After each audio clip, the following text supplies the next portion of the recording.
All righty, let's go. It's Tony Fleming, and this is our midday inspiration. Um, Hope you're having a fantastic day today. I am. Um, my day has been super fantastic, bubblicious. So let's pick back up on our uh, dreams training that we talked about, how to reach your dreams and goals. And I mean, really, it's you know, it's not difficult. It's just you have to put the work in to do it. So, I mean, it's simple, but you have to really want it. So let's do a little quick recap and we're going to get to the next slides. Um, we talked about having a burning desire. We talked about that you must be dissatisfied or frustrated with whatever you're doing to get you to move on to advance in life, to change, to do certain things. You gotta not, you just can't be comfortable. You can't just say I'm good with where I am, and you gotta have a burning desire in you. Um, and we also talked about having that vision board. You got to have that vision board in front of you. You have to have it. You have to see it every day. You have to sleep it every day. Think about it. Fall asleep thinking about it. And so you can create that vision in your mind. You see the vision um, in the mental part first. Good afternoon, Miss Fredericks. Um, so you see it in the mental part first. And once you see it there, you got to hold it there. You know, we talk about like a hologram. Just hold that vision there. And you say, well, how do I hold it there? Well, that means you got to look at it a lot. Well, how I look at it a lot, it means you got to keep it in your phone, you got to on the background. What do they call that? On the background of your phone, you can have it there. Um, Somewhere in your car.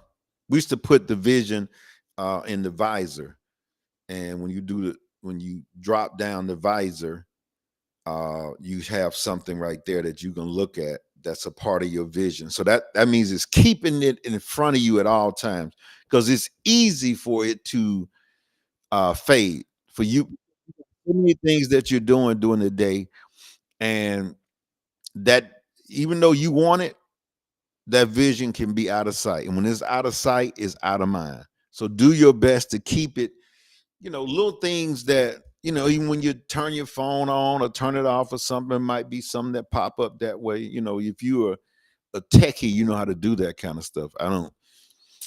I can't, I'm not going to say I don't, I'm not going to use that word, but keep the vision board in front of you. Have that burning desire in front of you. All right, so let's go to the next slide. This is what we're going to talk about today. If it moves. Okay. Now, here we go. In order to reach your dreams and goals, number 3, you have to make sure that environment is right.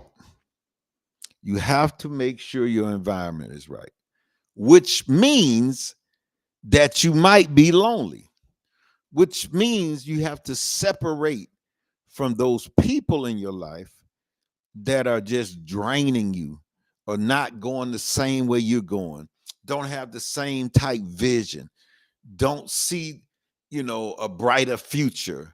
You be around a lot of family members and friends, and all they doing is complaining about the back hurt and the side hurt and Trump and Kamala, and everybody is, mad at each other and all that kind of stuff. Every time you get to talking to them, you gotta cut that out.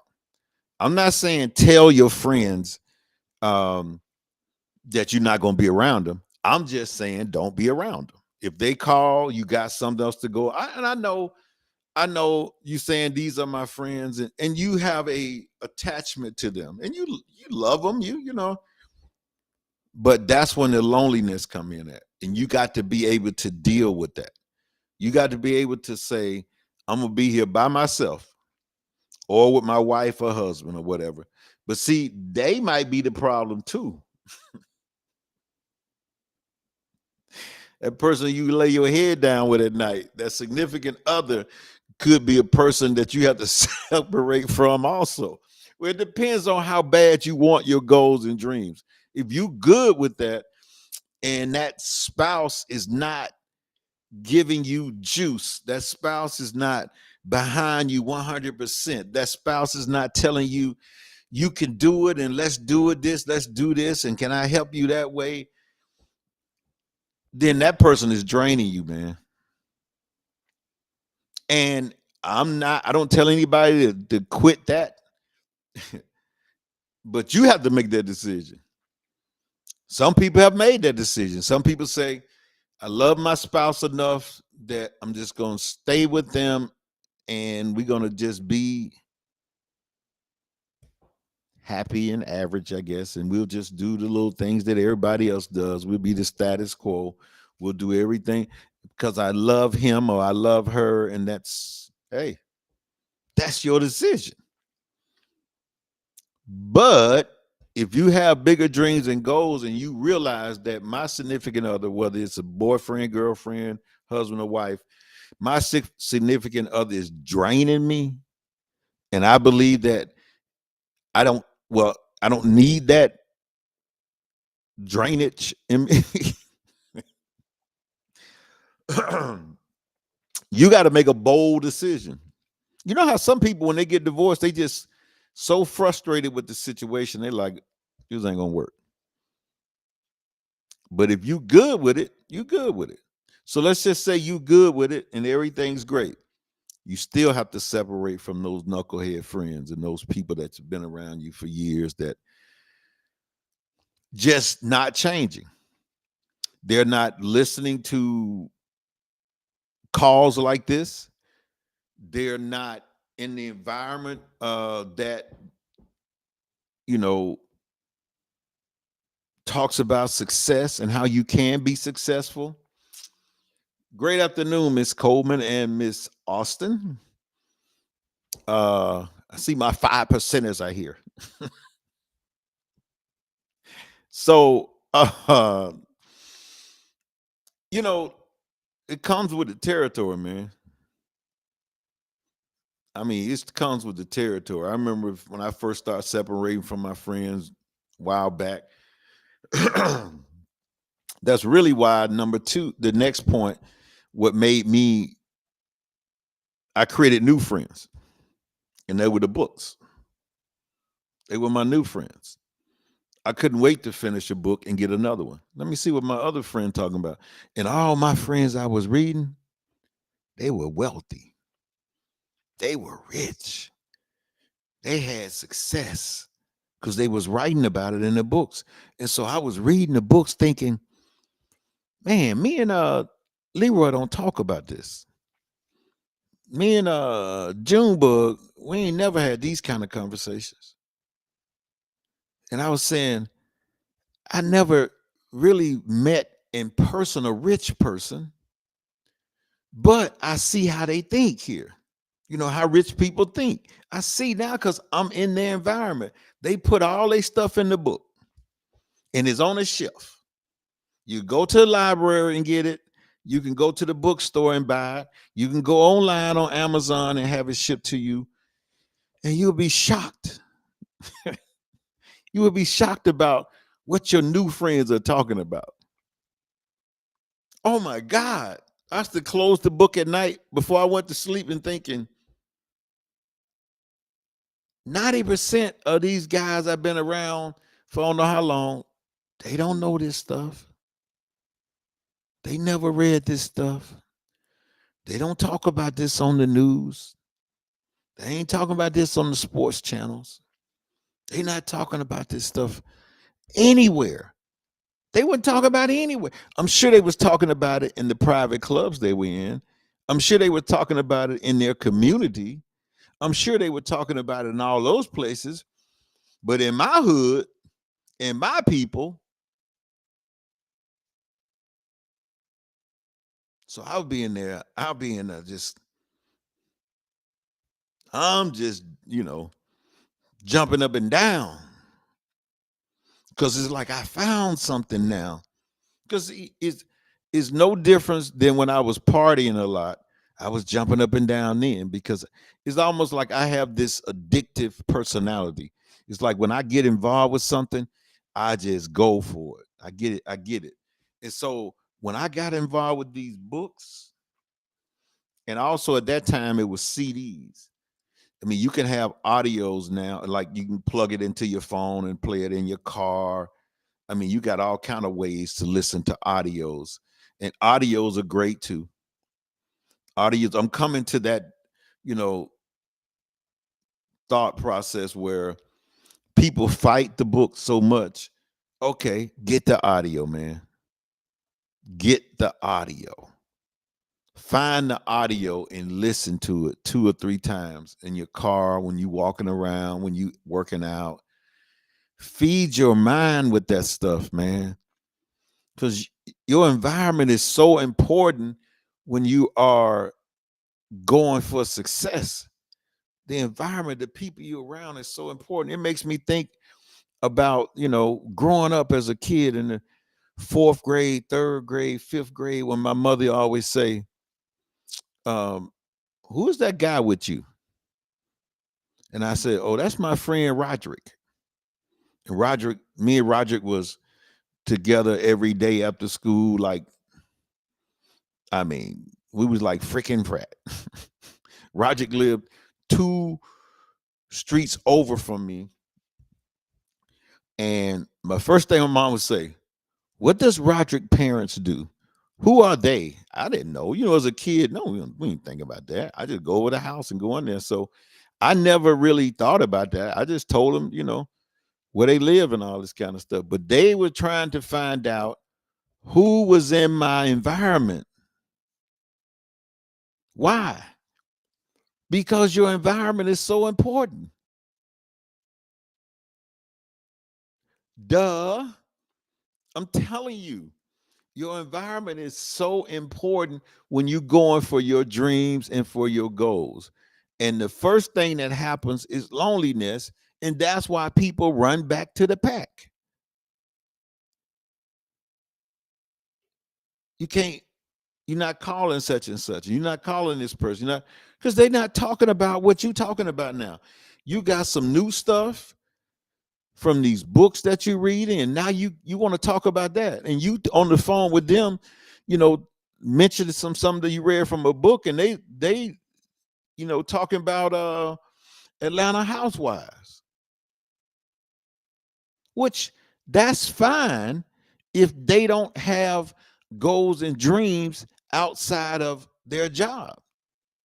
If all they want to do is go to work for 40 years, and that's what, look, that's fine. I never knocked that for anybody. You could do that. You can go watch TV all night. You can go be on it. Yeah, that's what you want to do. But my problem is when you say you want to do more, when you say, man, I got some goals and dreams outside of my job and I really, really want it. Now we got to do some sacrificing. Now we got to change some things. Now you can't keep doing that same old stuff. But here's the challenge a lot of times. Those people who say they want something bigger really don't. And it really bothers me because I'm coming out with a program that Tasha's gonna post where I do personal one-on-ones with people, 1 hour a week. We can do a Zoom or a phone, 1 hour a week, that's 4 times a month, or either 2 hours a week, which would be 8 times a month. What I hate is I don't want to take a person's money and they don't want to do anything. But people still do that. They will pay. You will set it up and give them assignments and say da da da da da. And that really, it bothers me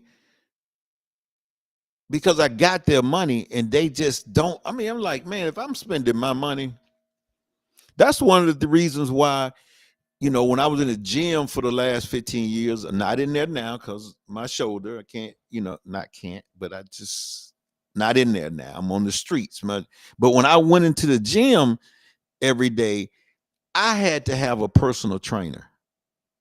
I don't know about y'all, but I had to have one because when I pay somebody, Oh, I'm getting every penny out of them.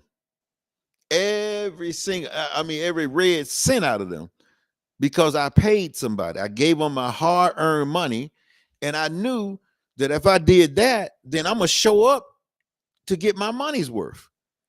If I didn't pay them, and my trainer, I know he missing me. I was a mess with him all the time. All the time. Anytime somebody come around, I said, my trainer name is Eric. And I said, man, Eric, kids have bicycles every Christmas. Eric, kids have great food on the table on Thanksgiving.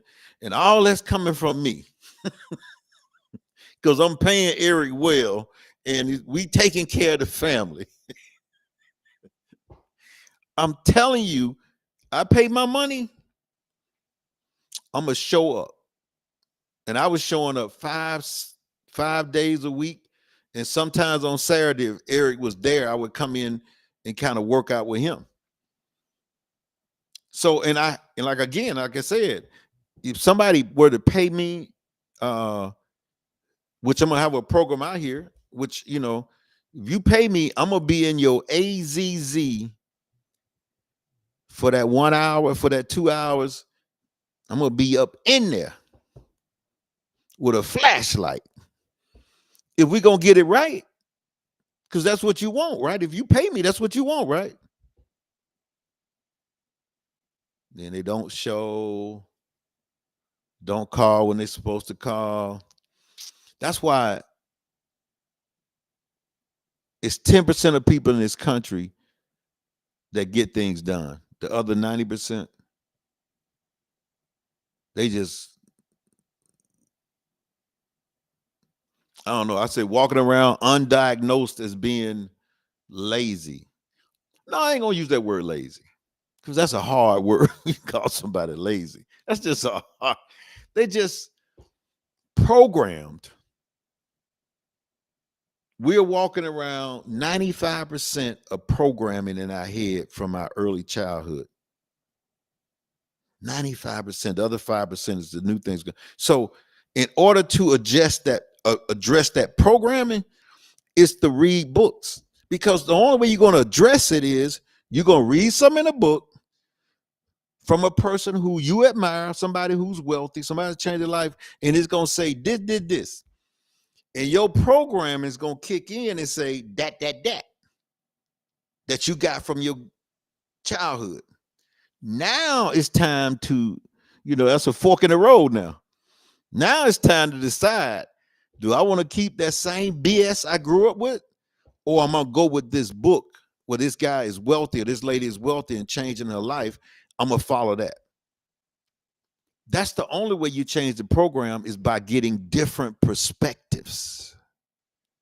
If you never get any different perspectives, you're not going to get different perspectives from TV. You're not going to get different perspectives from the news. You're not going to get different perspectives from your friends. It's the same stuff. Books are thought-provoking. Books will make you pull up all that BS that you heard as a child. Rich people evil. Money ain't about happiness. So now, which automatically runs you back to, that means poverty is about happiness. If money ain't happiness, then poverty got to be happiness. You said, no, that ain't the answer, but that would be the assumption. I just need to stay the way I am, like we are in this neighborhood here, and we can pay our bills and all that, but rich people so evil. So that means when you say that, it's got to be an opposite end. So rich people are evil. That means poor people are good. Rich people are evil. Poor people are good. Go back and watch the movie The Titanic. Look how they portrayed all the rich people on the top deck. Boring, evil, because they even had the young lady. She didn't even want to be around them. They were conning. They were lying to each other. They were bragging about themselves and all that. And And so in our minds, it's programming. Who wants to be like that? But when you went down at the bottom of the deck, where all the poor people were, the party was jumping, man. They was down there having a good time. Everybody was happy. Everybody, see, they're conditioning us to believe, and you don't even know it. It's subliminal. You can look at all the movies like that. Condition us to believe that poor is good. Poor, you're happy. You know, average, you're happy, you're good. Don't be like those guys up there on that top deck that got all the money and they just grumpy and angry and evil and conniving see, they don't have to just say that. They just do it in movies and put it in pictures.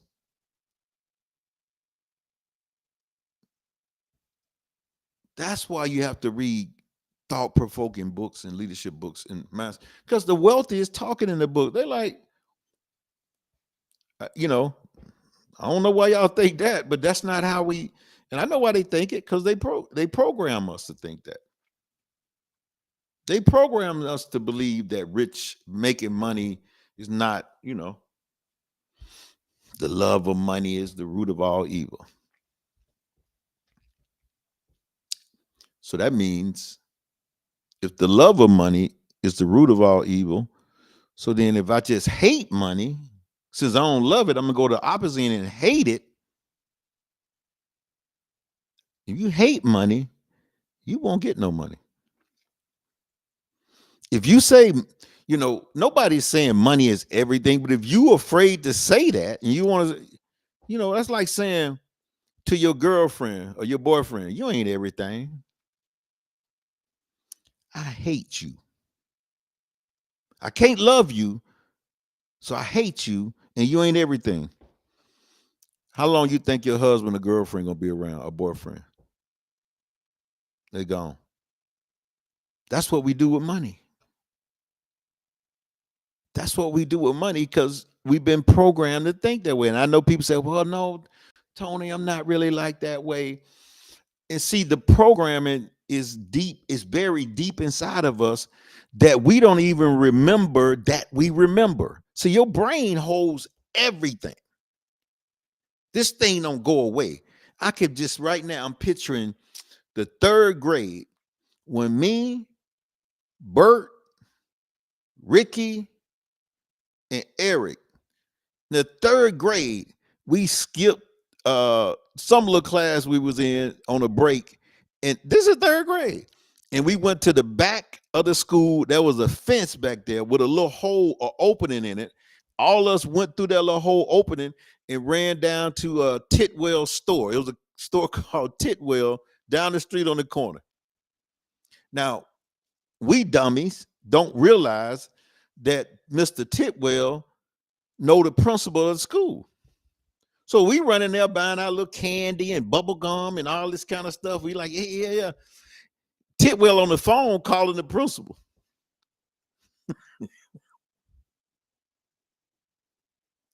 We come back, go through that little gate, and he's standing right there. He's standing right there with a paddle. Mr. Berry. We used to call him Cold Bear. You remember that Cold Bear commercial with that bear? That's how Mr. Berry looked. He's about 6'5", almost 300 pounds. And he had a paddle called a Peacemaker. I still remember the Peacemaker. I'm telling you, you don't forget nothing. The brain holds it. It's in the back, and you operate from the programming of it. And you think that you don't, oh, that didn't happen in my family. That didn't happen. If you live in that neighborhood, if you live in a neighborhood that was middle class or poor, it happened. It happened. The things that were said in the neighborhood, the people you were around, the families with that, you heard it. You heard it. So you got to check that programming. And the first way you check it is understand you got to separate, because the people that you're hanging with are not trying to check the program. They don't even know they got a program going on. They don't even know those tapes are running in their head. They don't know. And even if you try to explain that to them, they're not gonna. They have to have this initiative and this burning desire and want something to listen for change. See, when a person is frustrated and mad and dissatisfied, that's when they're gonna listen. All right, man. I give. Tell me what I need to do. You know how a person trying to lose weight and they've been exercising on their own and they ain't coming off and they mad and they read a trainer and the trainer said, and the trainer told them, you know, if you do these things and blah, blah, blah, you got to pay me, and they don't want to pay him. And then after about 2 more months later, and they ain't lost no weight and they mad, they go to the trainer. Damn it. All right. How much I got to pay you? How much? See, they're mad, they're frustrated, and now it's time to listen. But if you're not mad and frustrated like some of your friends around you, they ain't listening. They good with it. They happy. They like, hey, man, you know, if God wanted me to be rich, I would be rich. When I first started hearing that years back, I was like, what you say?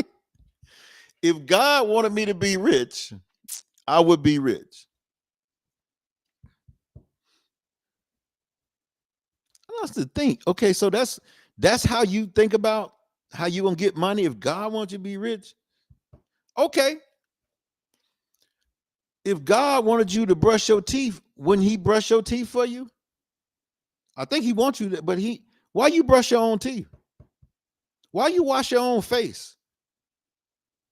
Why you wash your own car and do all these things? But when it comes to money, if my Lord and Savior wants me to be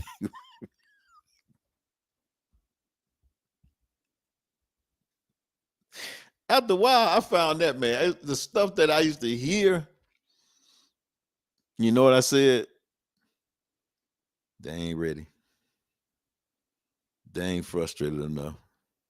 They ain't mad. They ain't looking for no change. They not trying to, they don't have any dreams and goals. Talking about trying to reach dreams and goals. They don't have anything. They hadn't put it on a paper. They don't have a vision. They don't have anything. And you talking to them? Look, I got people right now. I'm working on something. And while I'm working on this, I don't need to be around it. I don't need to hear them. You know, I don't need, my sister said something yesterday to me about she had talked to somebody and asked me, had I talked to him? And I had forgot that I ain't talked to them in I don't know how long. And she said, you ain't talked to them? I'm like, nah. She said, why? I said, I don't know. I just ain't talked to him. I ain't about to tell her why, because then she gonna say something. So I'm like, I just didn't talk to him. But what it said to me is, I have made up my mind that that person needs to be in my phone as don't answer.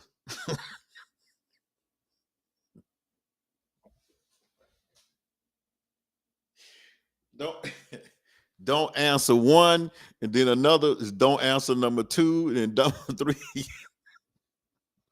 You need to have about 10 of them in your phone. Don't answer, don't answer, don't. Send them the voicemail or let them text you or something. And if it's something that's an emergency, they'll call you 2 or 3 times.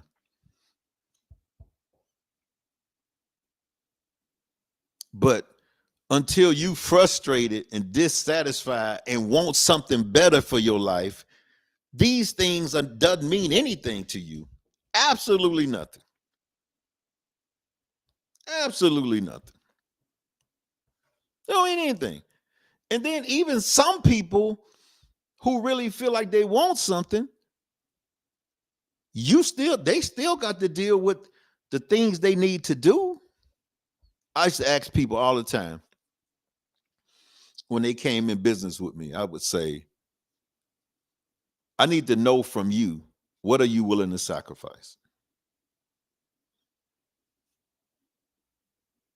They say, what? I said, what are you willing to sacrifice? I said, what you mean? I said, if you're going to do this particular business, or if you're going to want to go for this particular goal or something in life, you're going to have to give up something to go up. You got to give up to go up. They said, well, I don't know what you mean. I said, are you in a sorority or a fraternity? Oh yeah, I'm such and such in Phi Chi. I said, you have meetings, during the week or during the month? Well, I got twice a month. I said, are you willing to give those up? Huh? I said, are you willing to give those up until you get to where you need to get to? Because those you got to drive there. It takes 2-3 hours for you to do that process. So you should be doing something towards your business during that time. That's why it's called sacrifice, but that's really not a sacrifice. I said, you watch TV? Yeah. I watch Love and Hip Hop and Atlanta Housewives and all that. Are you willing to give that up? Why would I need to give that up? Because the thoughts and the things portrayed on there is not good for your goals and dreams. You don't need that coming into your head while you trying to climb and do something else. They getting paid, and they getting paid for doing foolishness. You trying to do something. Are you willing to give that up? Man, I used to see people, man, they sit there. That's why, all my partners that was in business with me, they'd be like, don't send them to Tony.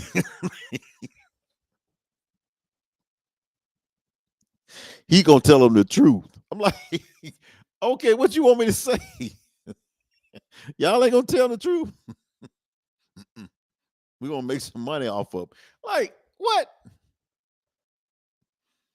I'm telling you the truth. You have to be willing to give up some things to go up. You're gonna willing to sacrifice. You got to stop doing these certain things. Oh, this is a big one too. Well, I do Bible study on Wednesday night, and then on Friday night we have our. I said, you willing to give that up? I said, you go to church on Sunday, right? Yeah. I said, you willing to give up the week stuff, the stuff that's happening during the week?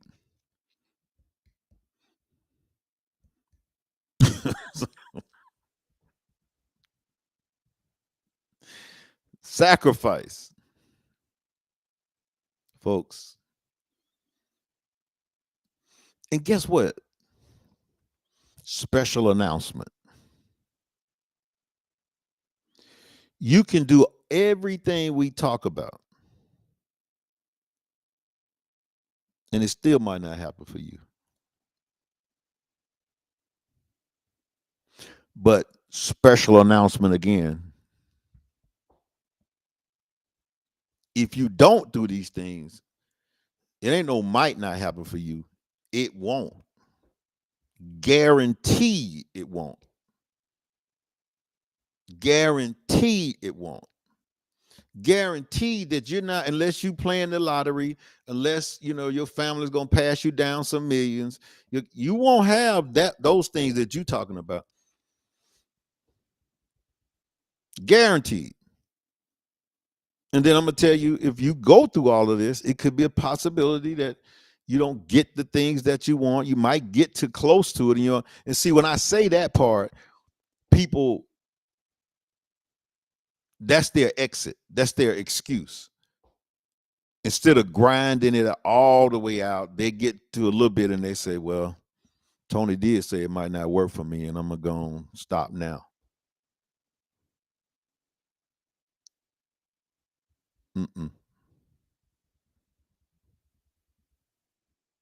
Can't do that.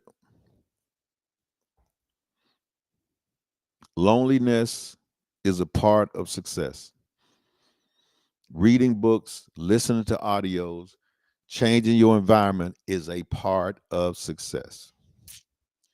All right, folks, That's all she wrote. The pen and the pencil broke. Let me find my pen and pencil. Ta-da! The pen and the pencil broke. All she wrote. So look at the bottom of the screen. I think you can go and join. I don't see it on here. Where is it? It's somewhere at the bottom of the screen. Well, this has been a midday inspiration with Tony Fleming. And I really love you guys. And I'm glad that you all were on. If you were listening, and if you wasn't listening, I'm still glad you're here. And we'll be back here on Tuesday, 12 noon. Tuesdays and Thursdays. Remember that. Tuesdays and Thursdays, 12 noon. What is this? Let's see.